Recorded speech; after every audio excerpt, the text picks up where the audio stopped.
Cambridge, and welcome to What's That About, where we answer all your questions about the pressing issues of the day, brought to you by CCTV, Cambridge's best TV station. It's pretty good.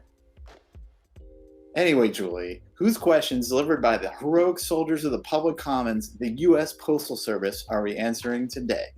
Our first postcard is from Sarah on McGee Street. Sarah asks, I've been reading a lot about how recycling isn't the clear environmental benefit we've been led to believe, especially with the holidays coming up and all the bins around town filling up with Amazon boxes. How do I avoid contributing to the giant floating garbage patch in the middle of the ocean? What can I do at home that might actually make a difference? Wait, what's wrong with recycling? I love recycling. I enjoy that feeling that I'm helping the environment by just throwing stuff away. I also like puppies and ice cream. Why don't we ask our subject expert, Desmond Pomeroy? Hey, 2 points in the recycling bin. Yeah. Standard paper and aluminum are still environmentally friendly to recycle, but a lot of other materials, like most plastics, are definitely not. And many plastics end up just being trashed, even if you do put them in the recycling bins. Wait, are you telling me all those takeout containers and plastic bags that I've been responsibly putting in the blue bins aren't being recycled? Well, definitely not plastic bags, Max. Don't put them in the recycling bin.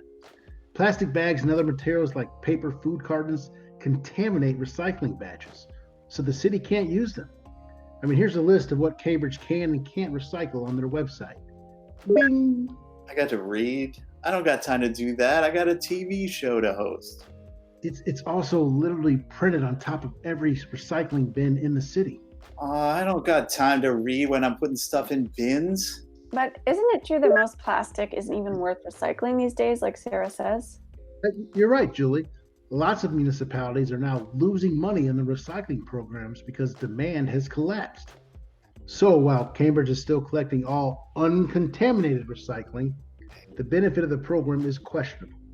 Turns out oil companies have pushed the idea of recycling plastic for decades, even though they knew it's just a marketing tool to sell more plastic.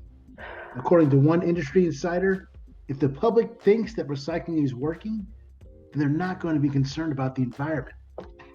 Here's a link to an NPR article that covers the ongoing scam in detail. Boop. Wait, the oil industry is lying to the American people? I just can't believe that.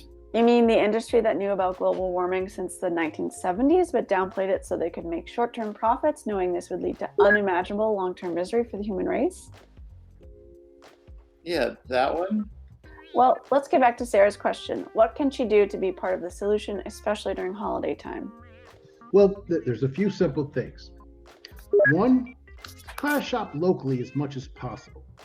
Avoid internet purchases on sites like Amazon because of all the extra packaging they use in their shipping.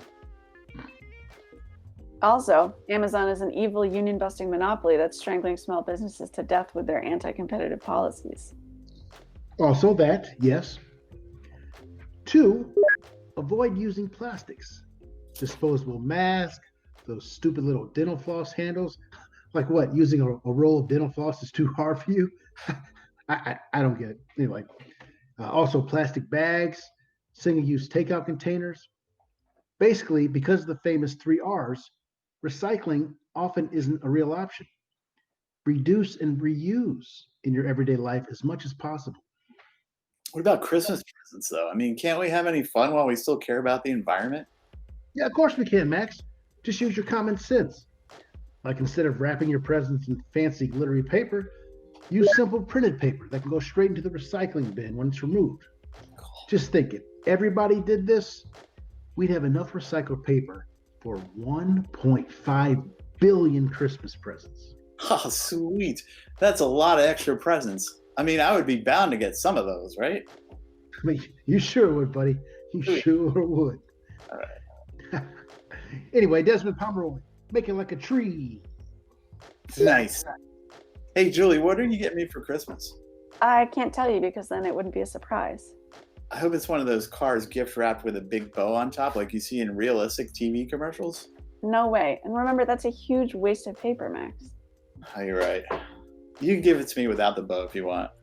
Anyway, you don't even have a circular driveway or a cheesy McMansion. Where would I put the car? Also, wouldn't you want me to consult you before I made such a major purchase that you'd be stuck with for the next 10 years? These are all good points.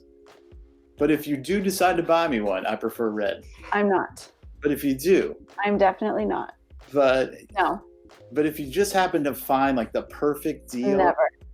Sure. But if say you're driving down dealership row and there's like a sports car that's got up front, it's like a 6-speed, it could be electric. I don't care.